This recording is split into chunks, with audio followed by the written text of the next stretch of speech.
Hi guys, welcome to the channel. In today's video, I'm going to show you how you can automatically translate web pages in Chrome. So first you need to do is to open settings. So once you need to go into the settings, here you can see languages, click on that. And here you can see option of automatically translate these languages. So here you can add the language that you want.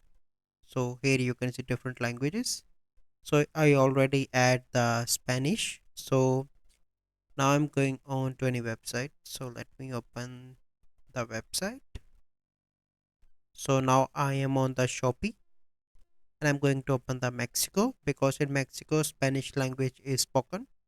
So once you are on that page, so here you can see that this page is in Spanish.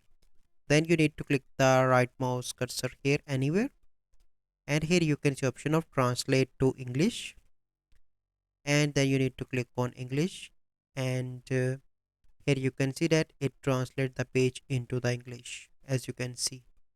So this is the process how you can automatically translate web pages in Chrome. So I hope you find this video helpful. If you find this video helpful, must like this video, subscribe to our YouTube channel for future videos. We'll see you in the next video. Thank you. Have a good day.